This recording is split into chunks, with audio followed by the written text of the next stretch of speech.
Assalamualaikum warahmatullahi wabarakatuh. Innal hamdalillah nahmaduhu wa nasta'inuhu wa nastaghfiruhu wa nastahdiih wa na'udzu billahi min shururi anfusina wa sayyiati a'malina. Asyhadu an la ilaha illallah wa anna Muhammadan 'abduhu wa rasuluh. Allahumma fashalli wa sallim wa barik ala nabiyyina Muhammad wa ala alihi wa sahbihi ajma'in, amma ba'd. Jamaah yang dirahmati Allah, dan tentunya mari selalu kita berikan syukur kepada Allah. Pada pagi hari ini, Allah izinkan kita semua bisa bergabung di Majelis Formula Hati. Semoga diterima Allah SWT menjadi amal soleh. Amin. Sebelum materi, kita mari mentadabburi surat Luqman sejenak bersama Al-Quran di surat Luqman ayat 17 ya. A'udzu billahi minasyaitonir rajim. Bismillahirrahmanirrahim. Ya bunayya aqimis salata wa'mur bil ma'ruf wanha 'anil munkar wasbir 'ala ma asabak inna dzalika min azmil umur. Ya bunayya, hai anak kecilku, aqimis shalah, tegakkanlah salat, wa'mur bil ma'ruf,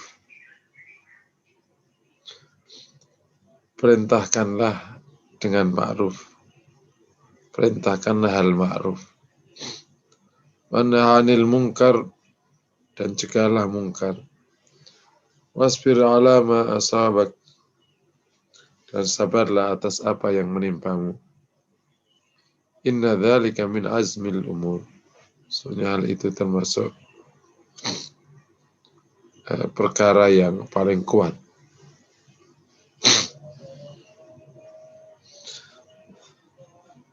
Di ayat 17 ini, salah satu nasihat Luqman Al-Hakim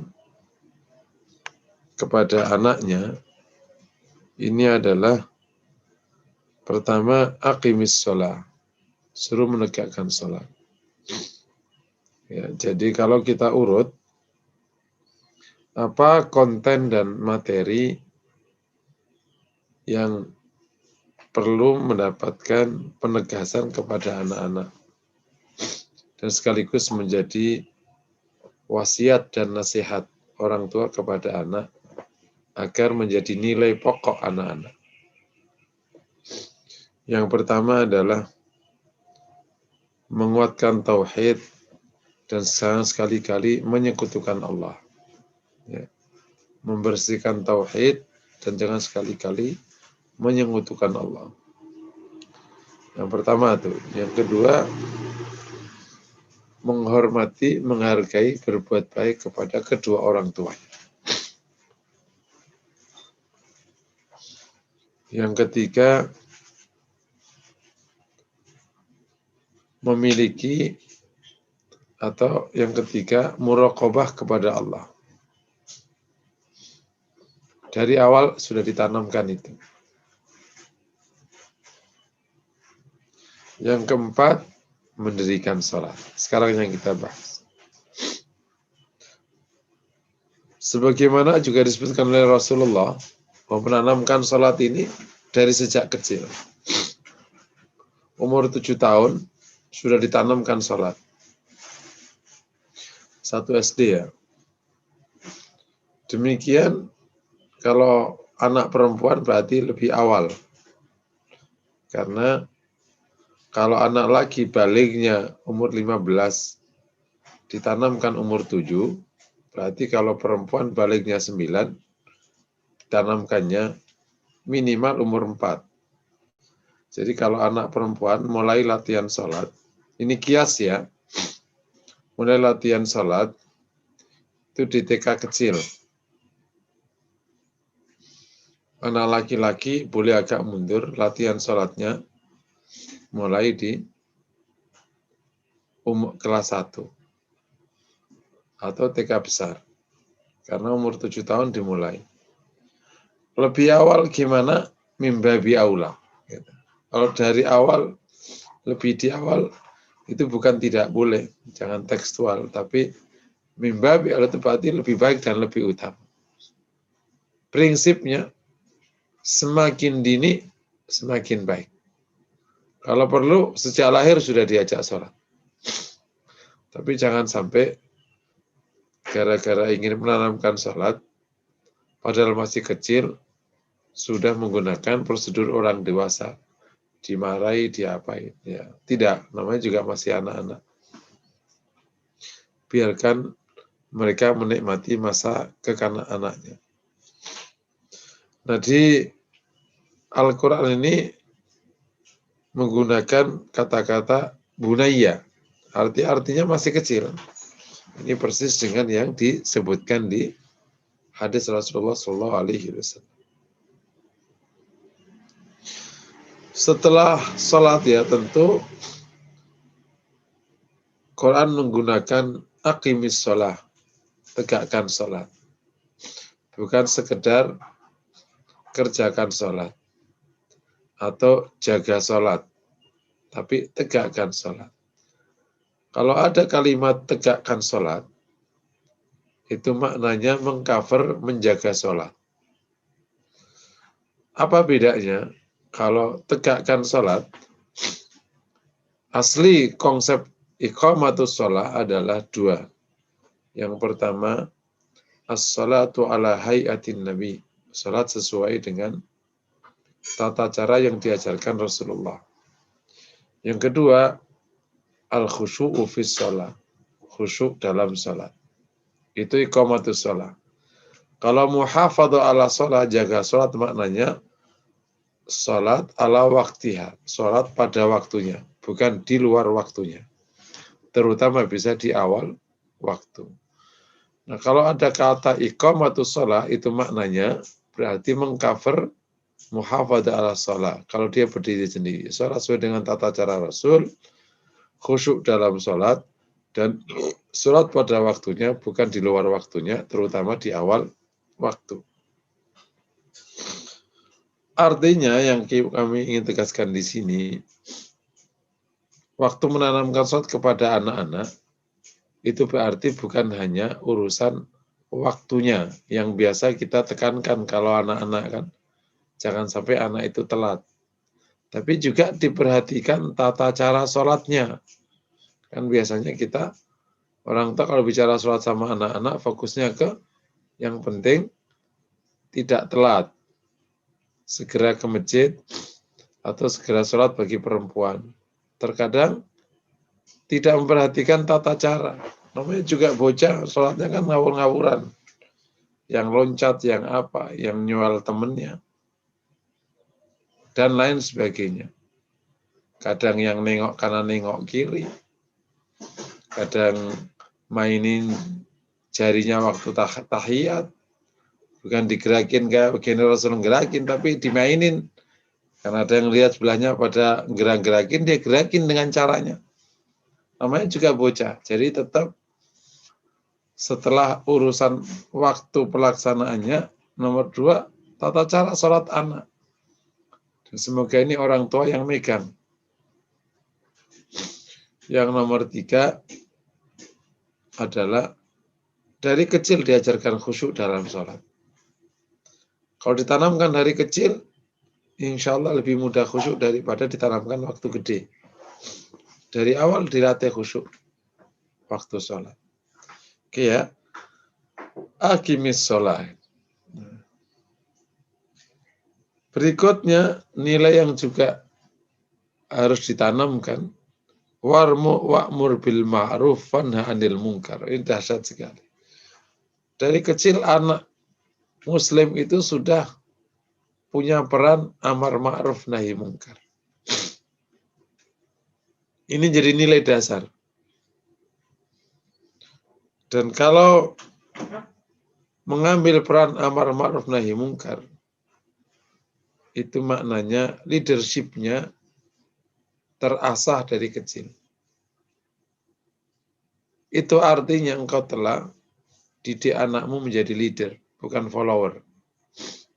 Itu artinya dari awal anakmu telah berperan menjadi dai. Sejak awal. Karena mengambil peran amar ma'ruf nahi Tentu sesuai dengan kapasitas anak-anak. Di kelas 1 udah terbiasa dia. Yang nggak rapi dirapikan, teman-temannya yang agak kurang bagus diajak bicara baik-baik. Sejak kecil udah ngambil peran sesuai dengan kondisi anak-anak. Jadi wa'mur bil ma'ruf wa nahy munkar ini sesuai dengan kondisi ma'rufnya anak-anak. Nanti tumbuh kelas 9, nanti tumbuh kelas 8, kelas 10, sudah tumbuh dia. Karena sudah ngambil peran amar ma'ruf nahi munkar. Kalau bicara amar ma'ruf ini persyaratannya nggak sedikit. Kemampuan kapasitas, kemampuan komunikasi. Ini seluruh kualifikasi leader ada di amar ma'ruf nahi munkar.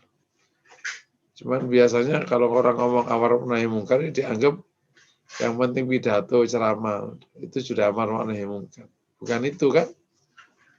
Amar ma'ruf nahi munkar adalah satu prosedur untuk bisa menegakkan ma'ruf. Karena ada kata perintah. Itu. Nah, sehingga ma'ruf tegak, mungkarnya hilang.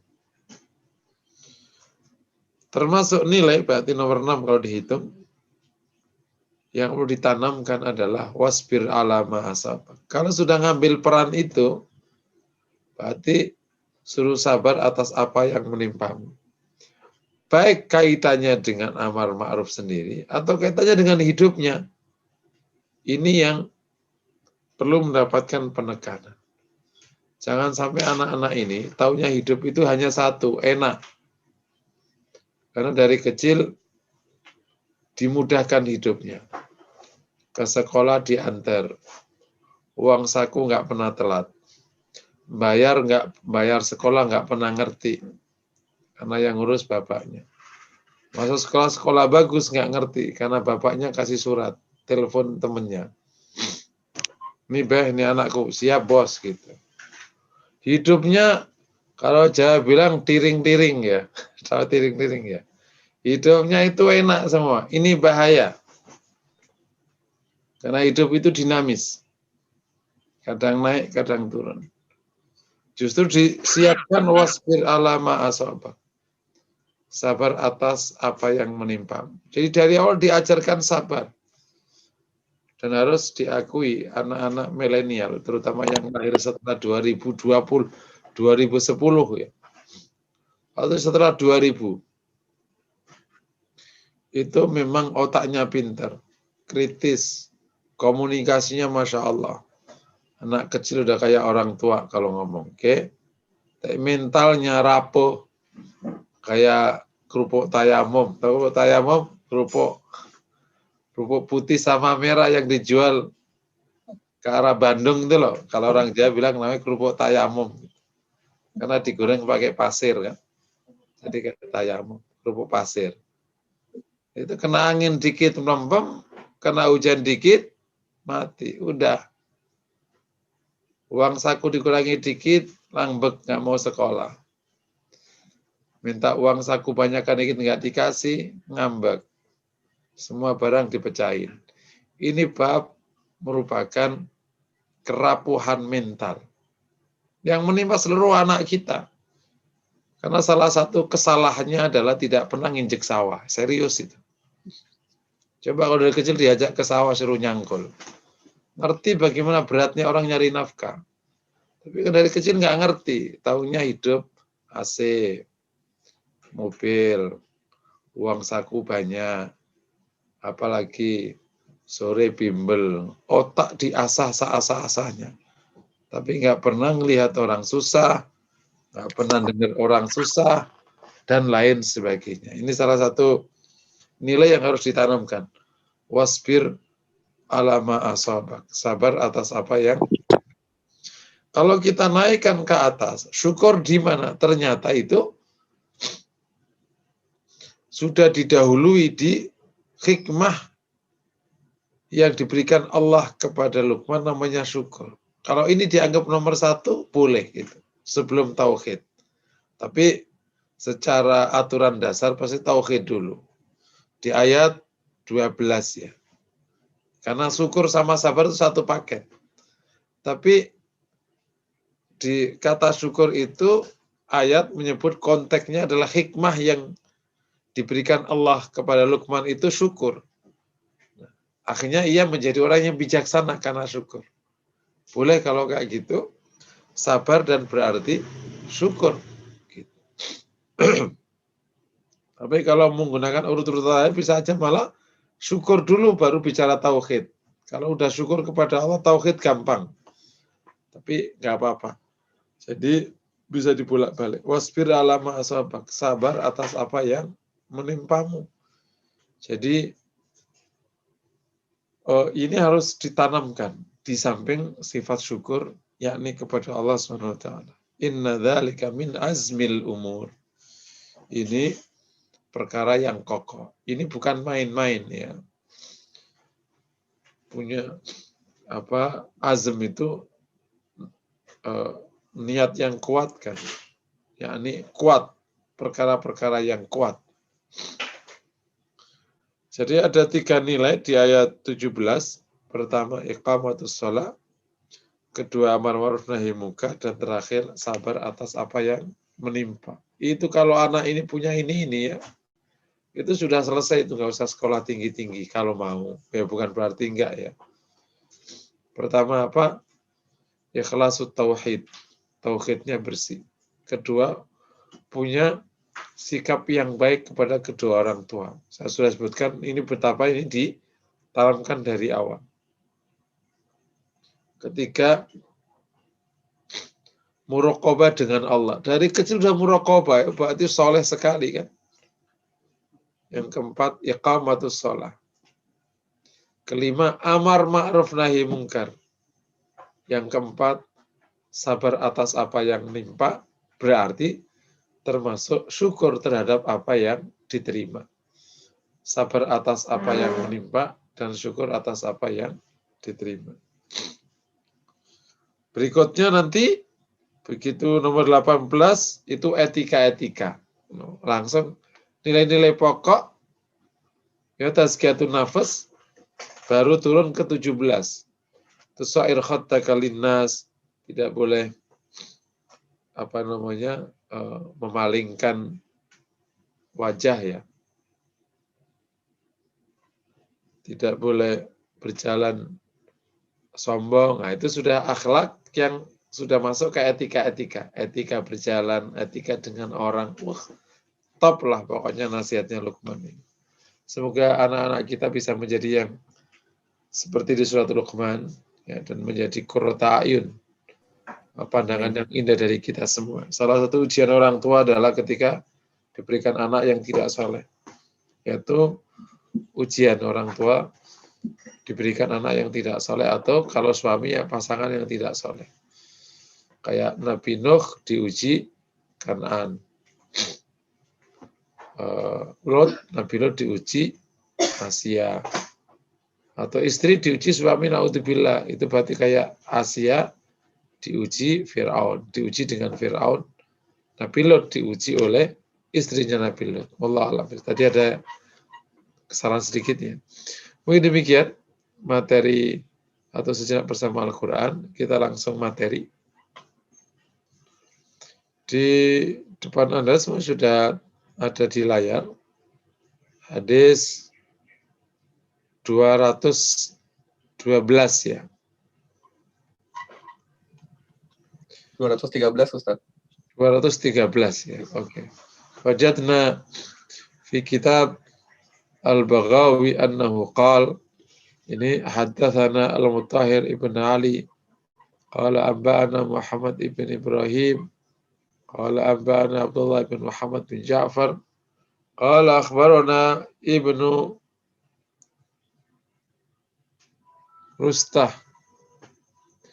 qala akhbarana Ubaidillah bin Mu'ad qala akhbarana Ubay bin Humaid an Anas radhiyallahu ta'ala. Ya, kita fokus ke Anas. Anas bin Malik ya sahabat Nabi. An Anas radhiyallahu ta'ala anhu qala kusirat rubaiyatun Nabi sallallahu alaihi wa alihi wasallam yaum Uhud wa syujja faja'ala ad-damu yasiru ala wajhihi wa huwa yamsahu ad-damu yaqul kaifa yuflihu qaumun khadabu wajha nabiyihim bid-dam wa huwa yad'uhum ila rabbihim fa anzalallahu ta'ala laysa laka minal amri syai'. Dari Anas bin Malik radhiyallahu ta'ala an, ini sahabian ma'ruf ya, sahabat yang memang menyertai Nabi Shallallahu Alaihi Wasallam karena termasuk kemanapun beliau pergi karena selalu melayani Nabi Shallallahu Alaihi Wasallam. Rubaiyah itu adalah gigi antara taring dengan sisinya. Jadi ada 4. Ini jumlahnya 4. Gigi antara taring dengan yang depan itu. Kan depan itu ada 2 itu ya. Namanya gigi apa itu istilah-istilah ini. Nah, itu yang pecah. Kan ada gigi 2 yang di depan tuh. Terus ada gigi taring. Nah, itu namanya gigi rubaiyah. Adanya 2 kan biasanya ya. Baru taring. Nah, itu gigi Rasul yang ini pecah. Wa yauma Uhud, pada hari Uhud.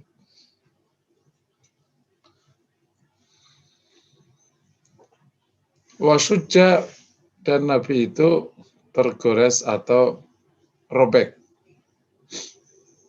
Faja'ala ad-damu yasiru wajhi, yakni ada robek di area wajah Nabi.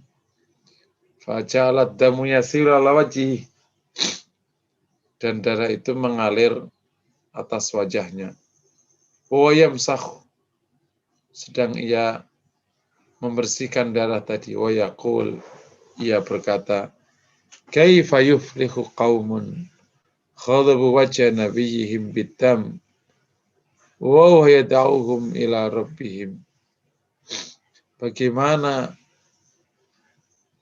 sekelompok kaum itu bisa beruntung padahal ia melukai wajah nabinya, atau khadabu yakni memenuhi wajah nabinya dengan darah. Wa huwa yad'uhum ila rabbihim, ia berdoa mendoakan mereka kepada Rabb mereka. Fa anzalallahu ta'ala, maka Allah menurunkan ayat laisa laka minal amri syai'. Hal ini tidak ada lagi untungnya untukmu.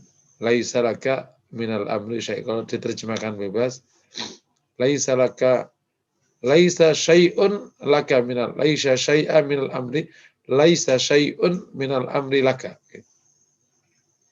Laisa laka minal amri syai'. Maka di Al-Quran itu memang antara fa'il dan keterangan didahulukan, diakhirkan, itu luar biasa maknanya. Memang ini mukjizat Quran ya. Bahasanya itu kuat sekali. Kuat sekali. Sehingga ya orang-orang setelahnya banyak mengikuti bahasa Al-Quran. Laisa laka minal amri syai'.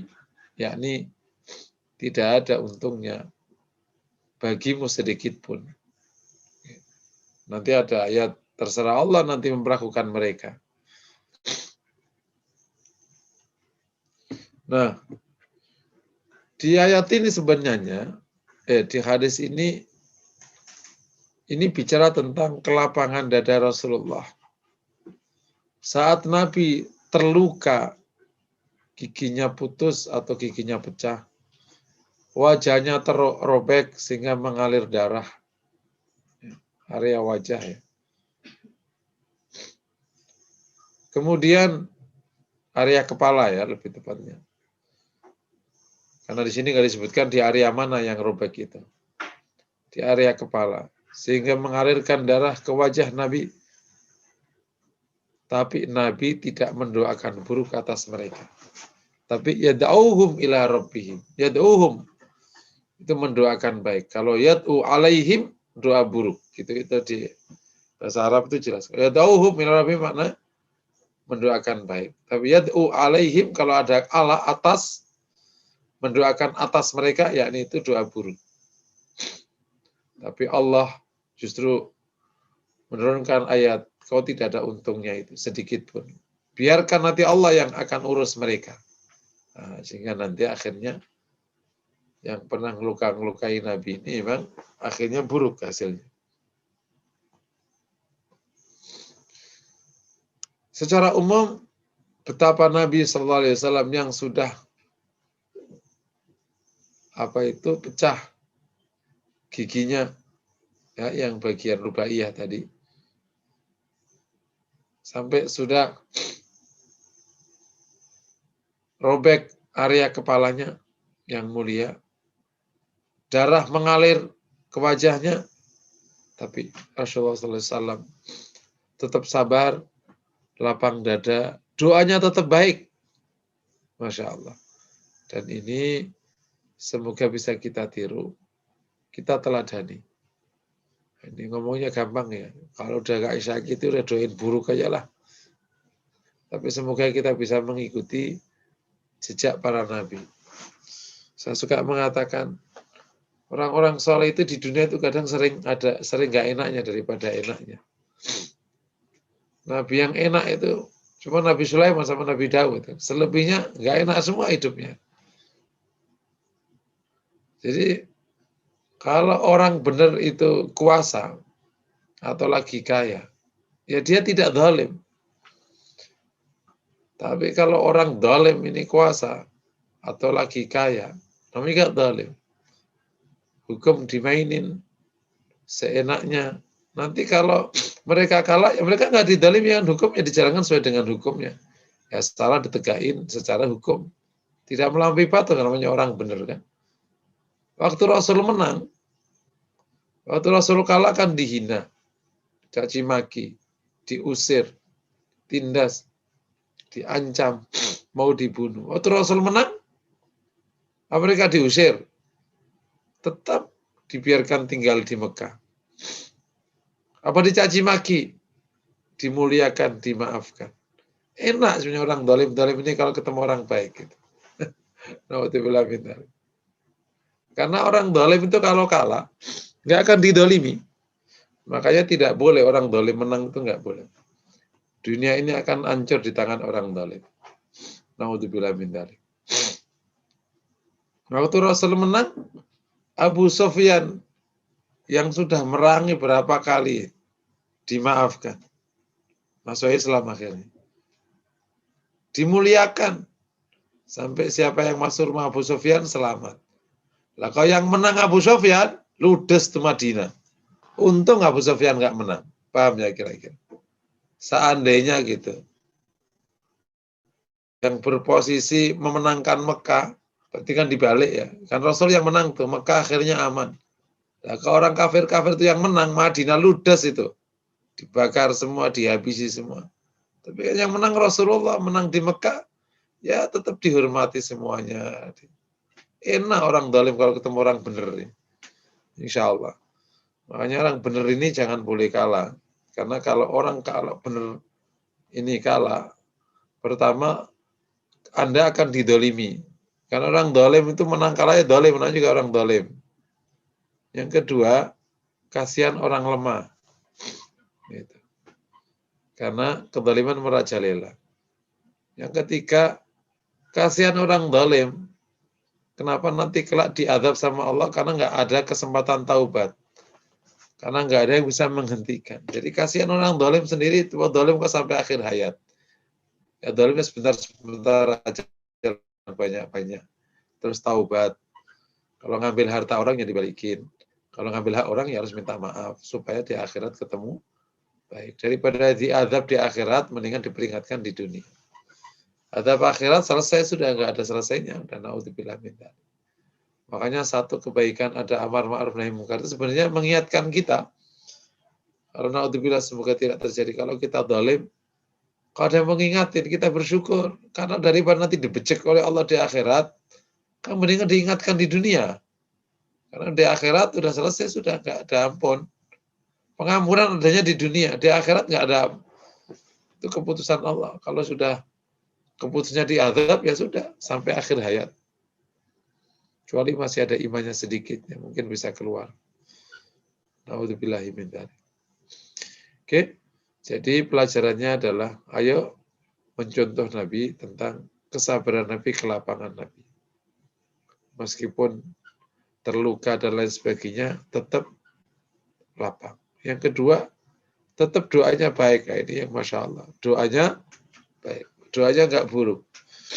Mungkin saya pernah ditanya, Ustaz boleh nggak doakan buruk? Boleh. Tapi Rasul sebagian besar doanya yang baik-baik.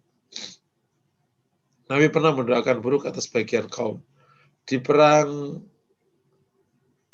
dulu itu maksudnya didoakan kalah, didoakan itu buruk pastinya. Bukan caci makian, bukan.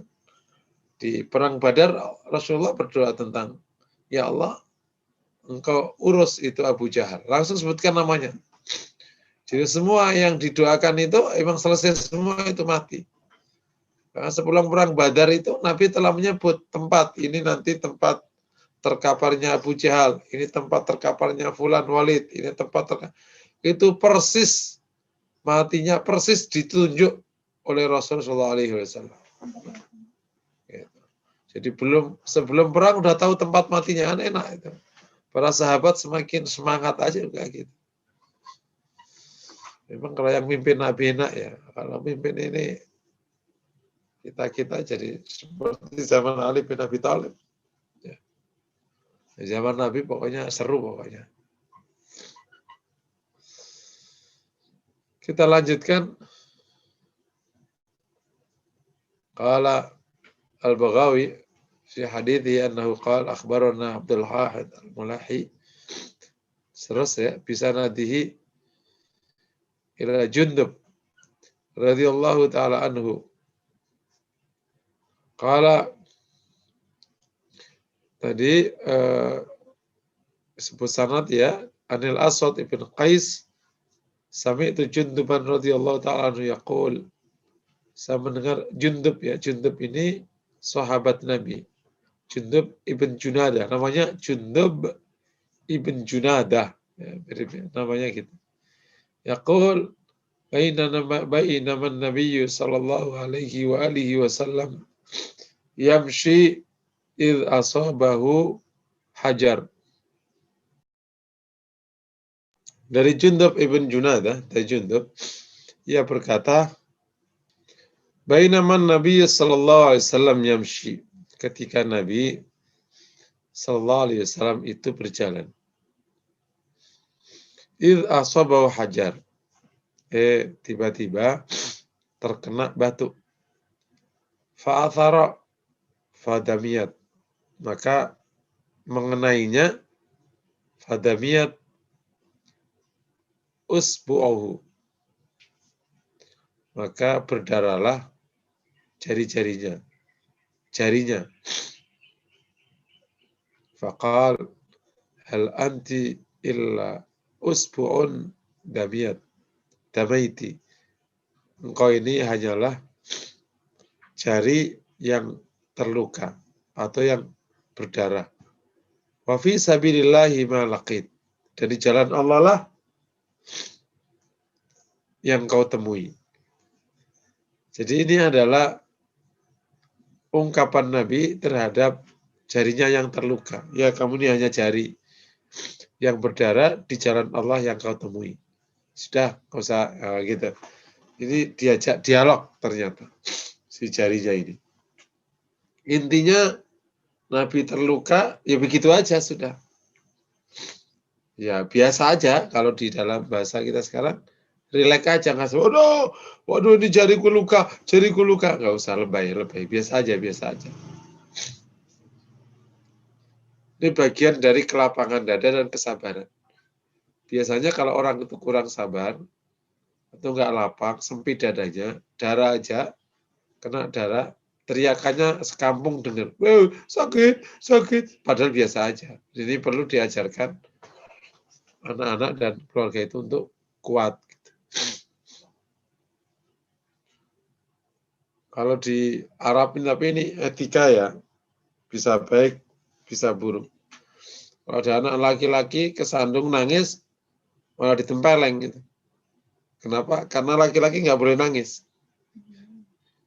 Nah, ini yang nempelengnya itu nggak boleh itu.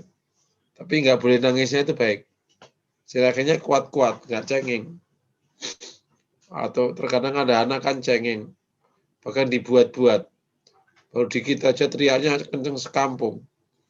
Ini sebenarnya adalah, kalau orang Jawa bilang namanya kemenyek. Atau kemenyek ya. Kemenyek, jadi akhirnya blenyek. Lemah, rapuh. Itu lebih karena mental. Nggak sabar. Karena nggak sabar, akhirnya nggak lapang. Karena nggak lapang, akhirnya nggak memaafkan. Dikit-dikit sakit hati, dikit-dikit marah. Awalnya ya nggak sabar. Dan yang membuat sabar itu memang sawah itu. Kalau nggak pernah nginjak sawah, jadi kurang sabar. Istilahnya diajarkan hidup yang berproses, ya. Tidak semuanya enak. Begitu semuanya enak, itu kayak ayam kan.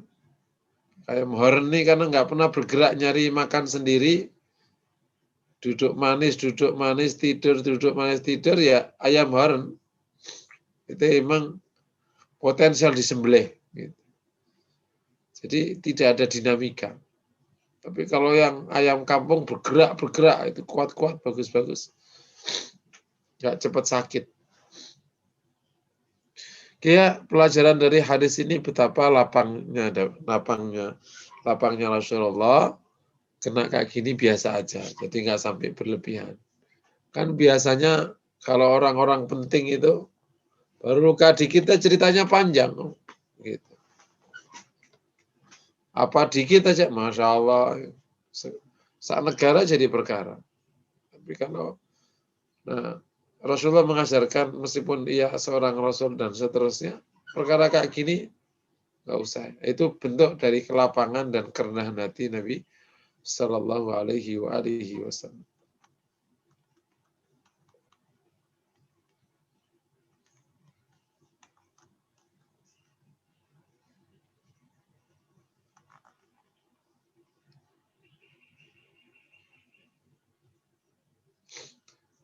An-Nabi Sa'id Al-Khudri ya, 215.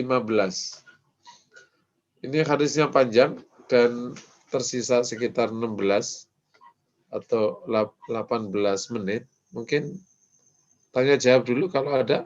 Fadhal.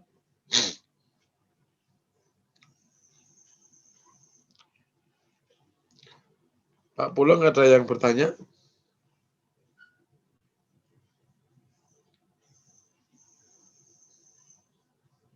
Halo? Apakah ada yang bertanya? Nah, ada ini dari Betul. Ibu Sebelum Wati. kita lanjutkan, dan memang sudah waktunya, sudah 18, sudah waktunya tanya jawab. Silakan. Dari Ibu Wati, orang zalim tidak boleh, orang zalim boleh dapat panggung, nggak boleh menang. Masalahnya setiap orang punya penilaian sendiri tentang makna zalim itu, Ustaz. Bagi fulan orang itu zalim, tapi bagi fulan yang lain orang itu baik. Bisa dilihat dari kejadian hari ini, rakyat terbelah. Apa ukuran zalim itu, Ustaz? Ya, ukuran zalim ya agama, ya kan. Kalau dalam bahasa publik ya hukum. Ukuran zalim itu agama, itu bahasa hukum. Siapa yang melanggar hukum, mempermainkan hukum, melanggar agama, namanya zalim. Kan bukan pandangan. Jadi zalim itu pasti identik kalau di urusan agama, pelanggaran hukum. Kan wad'u syai'i bi ghairi mahalli, meletakkan sesuatu di luar tempatnya, yakni melanggar. Zalim itu kan melanggar hukum. Ya baik di konteks boleh hukum agama atau hukum yang disepakati yang di bawah hukum agama.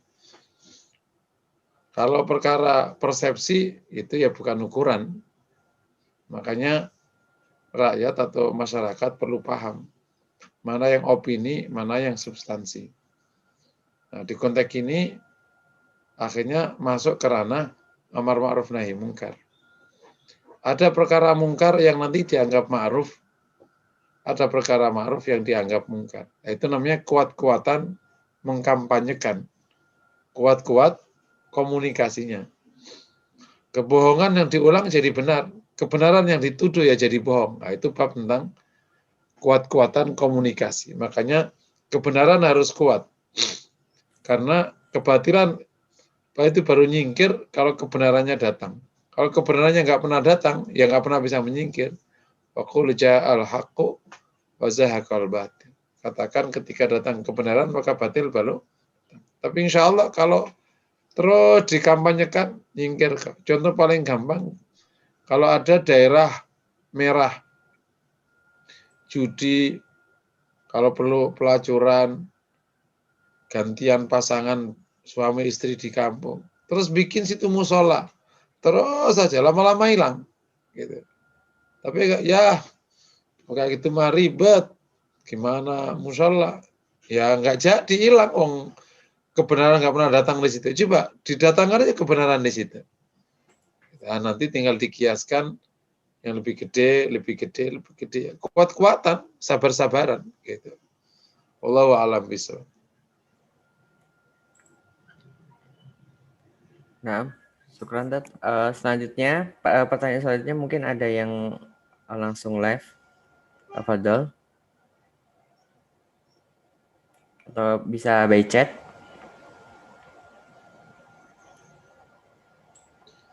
Oke. Kalau nggak ada, kita lanjut materi. Ada pertanyaan? Belum Ustadz, langsung aja materi lagi. Tafadhol.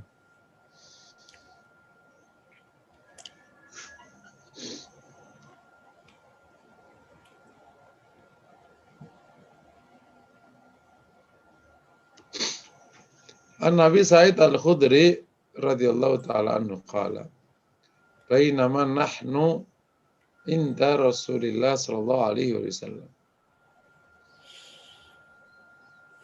Ketika kami di tempat Nabi sallallahu alaihi wasallam, bahwa yaqsimu qasman, dia sedang membagi bagian. Yani ini biasanya bisa zakat, bisa pampasan perang. Atau Dzul Khuwaisirah, datanglah seorang namanya Dzul Khuwaisirah. Bahwa rajulun min Bani Tamim, ya seseorang dari Bani. Faqala ya Rasulullah aidil, ya Rasulullah berbuat adillah ya Rasulullah. Faqala wailak wa may ya'dil idza lam a'dil qad khibtu wa hasirtu illam akun a'dil. Celaka bagimu. Siapa yang berbuat adil kalau saya tidak berbuat adil? Saya merugi jika saya tidak berbuat adil. Kata Rasulullah. Faqala Umar. Maka Umar langsung berkata, ya Rasulullah, i'dhalli fi adribu unuqa. Izinkan aku dalam urusan ini menggal lehernya. Faqala lah. Maka Nabi berkata kepada da'hu fa inna lahu ashaban. Biarkanlah ia. Dia punya sahabat-sahabat. Yahkiru ahadukum sholatah ma'a sholatihim. Kalian akan merasa hina. Kalian akan merasa hina dengan sholatnya kalau dibanding atau bersama dengan sholat mereka. Wasiyamahu ma'asiyamihim. Dan kalian akan merasa hina puasanya dengan puasa mereka. Yaqra'unal Qur'an la yujawizu taraqihim. Mereka baca Quran tapi tidak melewati tenggorokannya. Ya meruku naminad din kama ya merukusah minar ramiyah.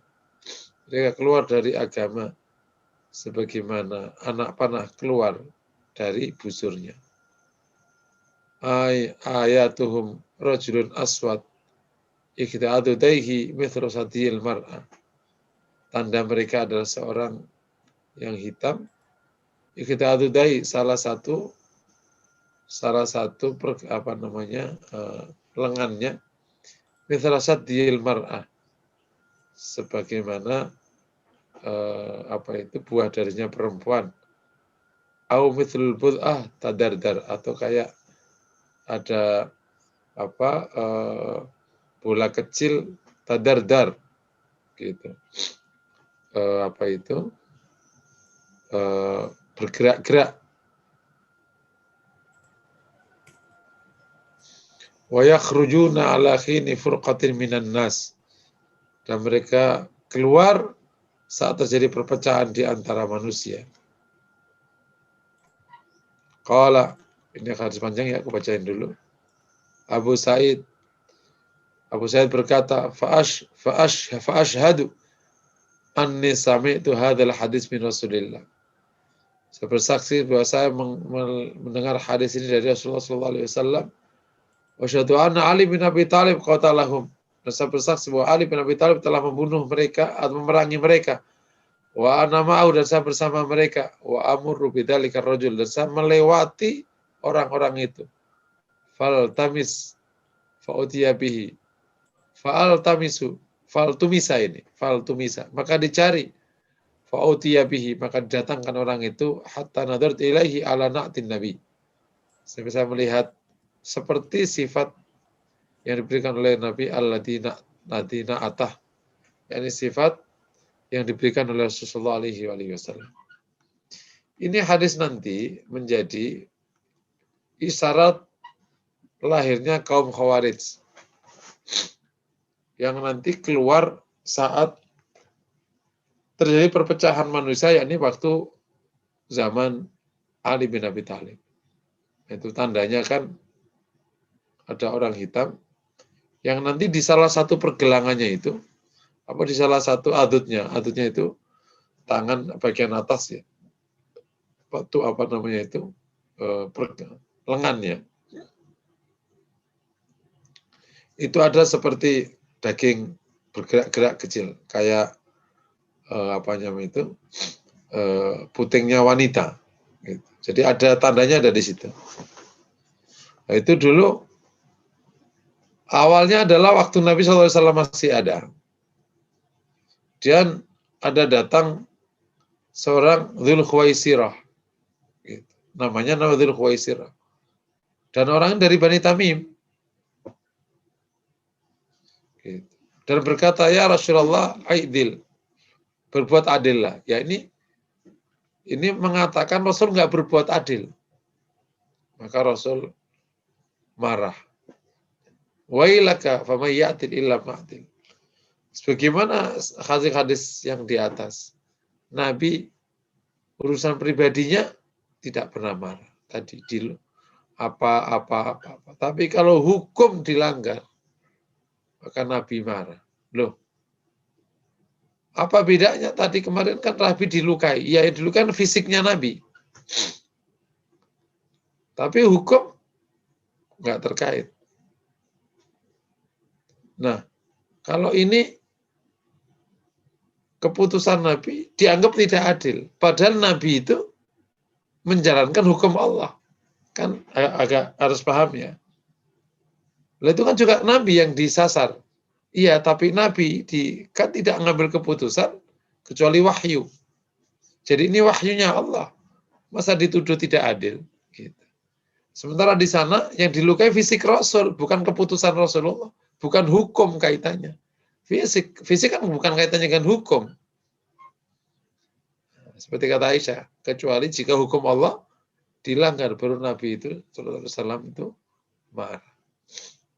Nah, tapi lagi-lagi marahnya Rasulullah ya begini. Ya, sebagaimana saya sampaikan, Nabi itu kalau marah memerah wajahnya. Atau memerah wajahnya sambil mengatakan sesuatu. Ini salah satu perkataannya. Ya, perkataannya begini ini. Nah, sebuah riwayat kata Nabi itu kalau marah juga bisa dilihat dari tanda yang ketiga. Jadi selendangnya itu dipegang, bukan disarungkan. Jadi imamahnya itu dipegang. Berarti Nabi sedang tidak nyaman atau sedang marah. Jadi di sini pelajarannya Nabi marah karena hukum Allah dilanggar atau keputusan Rasul sebagai seorang hakim itu tidak diterima dengan baik. Padahal kan ada fala rabbika fala wa rabbika la yu'minuna hatta yuhaqqimuka fi ma shajara bainahum thumma la yajidu fi anfusihim harajan mimma qadaita wa yusallimu taslima. Suruh kalau Rasul itu memutuskan perkara harus menerima dengan sangat menerima, tidak ada sedikit pun di hati ini ganjal dengan keputusan Rasul Shallallahu Alaihi Wasallam. Lainnya ada orang namanya Dzul Khuwaisirah malah mengkritik atau bahkan mengatakan Nabi tidak adil. Bukan menerima, malah mengkritik. Naudzubillah. Bukan mengkritik ya, malah menuduh Nabi tidak berbuat adil. Nah, ini dianggap telah mencederai hukum yang Rasul tetapkan. Tidak nyaman saja tidak boleh gitu. Nah, makanya di sini pesannya, Bapak Ibu yang dirahmati Allah. Apa yang kita dapatkan dari baginda Nabi di hadis Nabi. Selama hadis itu sahih atau hasan ya, hadis itu bisa menjadi dalil, maka terimalah. Kalau engkau belum bisa melaksanakan, nggak usah ngeyel. Contoh jilbab, hijab, udah terima aja. Kalau engkau nggak sanggup, ya udah, mendingan jangan menolak, mendingan melanggar tapi masih iya itu benar ya Allah, tapi aku belum bisa melaksanakan. Itu dosanya masih di bawah dosanya jika menentang hukumnya. Gitu. Ya, mulai akhir-akhir sekarang nih, mulai apa aja diperkarakan. Jadi memang kalau zaman dulu tidak ada media sosial, orang kan nggak gampang bicara. Sekarang media sosial semua orang itu punya media, ngomong sembarangan. Makanya jadi ingat hadis Rasulullah. Hal yakubun nas ala nari ilaha ala jahannam ala nari ilaha hasaidu al-sinatihim. Bukanlah orang itu terjerembab di api neraka kecuali karena ulah lisannya. Harus sekarang ulah jarinya. Cet gitu sembarangan. Kemarin saya dapat kiriman dari jamaah ini, ada orang ngomong, sejak kapan jilbab itu dianggap Islam? Jilbab itu kan budaya Arab. Loh, orang ini kok baru melek. Ini sudah 16-15 tahun bahasan agama, baru kapan dia baru melek? Mungkin baru bangun dari tidurnya apa. Jadi kalau kamu belum sanggup hijaban, ya anggap aja kayak hijaban. Nanti kita ketemu di akhirat, nah, gampang aja kan. Jadi kami ulangi lagi, ada penerimaan yang utuh. Tidak ada penolakan ketika Rasul mengambil keputusan. Dan itulah sahabat-sahabat Rasulullah. Kalaupun ada nggak paham, sifatnya nanya. Bukan nolak. Ini beda-beda memang. Sahabat-sahabat mulia itu kalau ada yang tidak ia pahami, ya nanya kenapa, tapi nggak nuduh misalnya. Ini adab dengan Rasulullah. Tapi memang ini terjadi kalau memang imannya bermasalah. Nanti ini kan menjadi awal muawal Khawarij. Gitu. Ketika Salman melihat penempatan pasukan perang Badar itu kok tidak cocok, nanya ke Rasulullah, nanya dulu izin. Awahyun hadza amroi, ya Rasulullah, ini wahyu atau ini pendapatmu? Bal huwa ra'i, ini pendapat. Mungkinkah saya berhaji? Jadi izin dulu, ini dulu. Enggak langsung, ya Rasul ini masalah. Oh, songong itu, Pak. Naudzubillah min dzalik. Dan biasanya kayak gini-gini ini biasanya, ya, kalau ada orang kayak gitu zaman Rasulullah itu biasanya itu orang munafik yang pertama, ya kan? Yang kedua, ada orang-orang khusus yang akan punya perkara agama kelak di akhirat. Salah satunya Dzul Khuwaisirah. Ini di konteks ini Umar ingin langsung aja menyelesaikan karena ini kurang ajar ke Rasulullah. Tapi ternyata Rasul punya jawaban. Biarkan dia punya sahabat yang kalau kalian sholat bersama mereka, kalian pasti malu dan merasa hina dengan sholat. Saking baiknya sholatnya. Puasanya, Masya Allah, kalian kalah puasanya. Tapi mereka itu baca Quran gak melewati tenggorokan. Quran di mulut aja. Emang rajin baca Quran, tapi gak pernah nyampe ke hati. Dan Nabi menyebut mereka keluar dari agama sebagaimana keluarnya anak panah dari busurnya. Mereka ya udah agama, jadi keluar dari agama sebenarnya. Cuman luarannya, Masya Allah, kayak orang benar. Nah, di kemudian hari, kelompok ini namanya Khawarij. Yang sangat berlebihan dalam agama. Gitu, sangat berlebihan. Jadi beragama ini, berlebihan itu juga keluar, kurang juga keluar kan. Benar itu, kalau ibaratin kayak orang yang ada di jembatan satu apa itu, batang pohon, ya, satu batang bambu. Ya. Orang yang melewati batang bambu yang dari jembatan ini, untuk jatuh kan bisa ke kanan, bisa ke kiri. Ya. Yang selamat yang di pohon bambu ini. Sama dalam agama. Untuk jatuh keluar dari agama itu bisa ke kanan, yakni saking berlebihannya beragama. Semua orang salah semua, dia doang yang benar. Dosa besar dibunuh. Nah, itu Khawarij nanti gitu. Makanya akhirnya memerangi Ali bin Abi Thalib. Karena dianggap Ali bin Abi Thalib keputusannya salah. Waktu menerima berdamai dengan Muawiyah. Malah Ali yang dibunuh. Nah, ini dia ingin benar. Tapi kelebihan benernya, ya kan jadi lebih dari benar, jadi salah. Atau jatuh ke kiri, yakni tidak menjalankan agama. Jadi baik ke kanan ke kiri, namanya nggak benar. Yang benar yang ada alas siratil mustaqim. Di jalan yang lurus. Mungkin demikian dulu materi pada pagi hari ini. Ini hadis 215 ini masih ada beberapa penjelasannya. Insya Allah nanti kita bahas di pertemuan berikutnya. Aku qouli hadza. Assalamualaikum warahmatullahi wabarakatuh. Waalaikumsalam warahmatullahi wabarakatuh. Syukran Ustaz atas kajiannya. Ini ada 2 pertanyaan.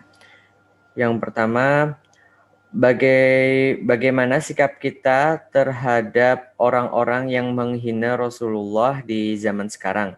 Apakah kita harus berlapang dada dan memaafkan mereka, atau kita menyetujui ada orang yang membunuh penghina Nabi? Jadi Nah, wajib marah karena itu sebenarnya urusannya sudah agama, bukan pribadi Nabi, sudah agama. Jadi sifatnya marah. Yang ketiga tinggal marahnya gimana? Nggak boleh marah dengan cara yang salah, apalagi sampai ngebunuh, itu bahaya. Ya, bisa jadi dibawa ke ranah hukum kalau mungkin. Dilihat yang penting marahnya itu proporsional dan benar. Yang ketiga juga pelajaran kepada kita, gimana kita juga harus memuliakan Rasulullah supaya Rasulullah dimuliakan. Dan gimana agama ini tegak supaya agama ini nanti dihormati. Kalau kita nggak tegak, semua nggak tegak, ya akhirnya orang pada berani ke Rasulullah SAW. Wallahu a'lam bishawab. Nah, Ustadz, selanjutnya, apa pendapat Ustadz soal Islamofobia di negeri ini? Padahal nggak kurang pejabat atau kelompok organisasi Islam yang seyogyanya paham soal akhlak Islam. Tidak ada alasan untuk Islamofobia, mestinya kan? Gitu. Ya, Islamofobia ini memang lagi muncul ya. Lebih ya karena memang harus diakui Islam menguat beberapa waktu terakhir. Kalau di Indonesia sejak tahun 80 itu menguat sekali. Ya, Anda sekali dulu waktu Bapak Ibu sekarang sekolah ya hijab kan nggak ada. Orang pakai rok pendek. Gitu. Sekarang setelah tahun 2000 ini, Masya Allah, hijab itu sudah fenomena. Dan yang lain-lain. Syiar-syiar Islam menguat. Dan dalam penelitian kami masih menguat. Sampai sekarang masih kuat. Akhirnya jadi namanya aksi reaksi. Ya, karena menguat ya yang lain juga menguat. Itu yang pertama. Yang kedua, secara global memang lagi terjadi Islamofobi. Ini sebenarnya rentetan dari perang terhadap terorisme yang nggak kunjung berhasil. Karena perang terorisme itu kan muncul karena Soviet bubar. Sehingga harus ada lawan. Nah, lawannya yang dianggap bisa memancing ya Muslim. Maka dunia Islam ya. Maka dibuatlah konsep perang terhadap terorisme. Udah ada korbannya kan. Irak dan Afghanistan termasuk. Terus akhirnya merembet ke Suriah dan macam-macam. Tapi setelah Donald Trump itu sepakat dengan Afghanistan, isu terorisme ini sudah selesai. Kenapa? Karena sudah ketemu musuh baru namanya Cina. Negara kan butuh musuh. Kalau nggak ada musuhnya, presidennya nggak ada yang diomongin kalau bahasa gampangnya. Jadi nggak ada tema omongan. Karena itu cara menguatkan posisi dengan cara mencari musuh. Itu teori politik lama lah. Sehingga perlu itu. Nah, sekarang sudah ada musuh. Nah, sisa-sisa dari itu masih ada. Dari perang yang muncul akhirnya karena isu terorisme udah nggak ada, makanya yang muncul Islamophobia. Bersamaan, nomor 3. Memang banyaknya orang masuk Islam di negara-negara kafir. Gitu, di Eropa. Nah, ini juga mengusik. Gitu. Jadi memang ada kontak-kontak. Banyak orang masuk Islam di negara-negara Eropa. Sehingga menguat. Nah, biasa di negara-negara berkembang, apa yang di negara maju ya dia ikut aja. Termasuk yang di negeri ini. Akhirnya orang pada ikut. Karena memang arusnya lagi begitu. Supaya kita nggak pusing analisis, biasanya udahlah ini akhir zaman. Itu kayak gitu. Paham ya? Itu jawaban nomor 4 itu jawaban paling praktis ketika pusing analisis. Sudah di akhir zaman lah. Orang pada nggak suka sama agama. Paham ya? Wallahu a'lam bishawab. Ya caranya kita rileks aja dijawab. Kita syiarkan aja agama. Cara menjawab Islamophobia dengan cara memberikan bukti. Gitu. Yang Islamophobia dikasih aja nasi uduk setiap pagi ke rumahnya. Insya Allah hilang Islamophobianya. Nasi uduk aja, nasi uduk. Wallahu a'lam bishawab. Nah, Ustaz, syukran jawabannya. Ini mungkin pertanyaan terakhir dan kita tutup dengan pertanyaan ini. Kalau saya menyalahkan hujan lebat yang mengakibatkan rumah saya banjir, dari sisi hukum Islam, kita termasuk jenis manusia apa, Pak Ustadz? Manusia nggak tahu diri itu namanya. Itu manusia nggak tahu diri. Orang yang nggak pernah ngaku salah. Ya bisa, ya emang suka kambing hitam kayak gitu mah udah biasa. Jadi itu kelakuan orang yang tidak bertanggung jawab, leadership-nya rendah, terus yang lain-lain lah. Kalau dalam bahasa leadership itu ada pengusaha bilang kayak gini, Mas kenapa usahamu kok nggak jalan? Waduh banyak kompetitornya Mas, kita nggak dapat. Hei Pak, sejak kapan usaha nggak ada kompetisi? Kalau nggak ada kompetisi namanya alam kubur. Kan itu nggak kira-kira. Sejak kapan negeri ini nggak ada hujan? Sejak kapan? Sejak kapan negeri ini nggak ada hujan? Sejak zaman dulu udah ada hujan. Ya ada hujan, ada apa semuanya. Itu alam kita. Ya dihadapi. Itu sikap tidak bertanggung jawab. Nah yang kedua, nah kita juga, semua kita hendaklah hal-hal buruk kayak gini bukan hanya urusan kayak gitu. Yang lain-lain. Kadang sering secara tidak langsung, kalau di konteks yang lebih sederhana, kita kan juga suka blame ya. Ini, kenapa duitnya habis? Aduh, naik semua barang-barangnya. Padahal enggak. Manusia suka jajan aja. Enggak jauh-jauh beda sebenarnya. Masyarakat juga banyak punya sifat kayak gitu. Tanya sama mak kalau pulang dari pasar. Oh banyak sekali belanjaannya. Bapak nggak ngerti. Padahal itu sebenarnya dia pakai jajan sendiri. Bukan dipakai belanja. Ya kayak gitu-gitulah sama. Jadi sebenarnya ini latihan tanggung jawab. Kalau salah aja. Terus diakui, diperbaiki. Karena fokusnya kan memperbaiki. Wallahu a'lam bishawab. Marilah kajian ini kita tutup dengan doa kafaratul majelis. Subhanakallahumma wa bihamdika asyhadu an la ilaha illa anta astaghfiruka wa atubu ilaik. Billahi taufiq wal hidayah. Wassalamualaikum warahmatullahi wabarakatuh. Waalaikumsalam.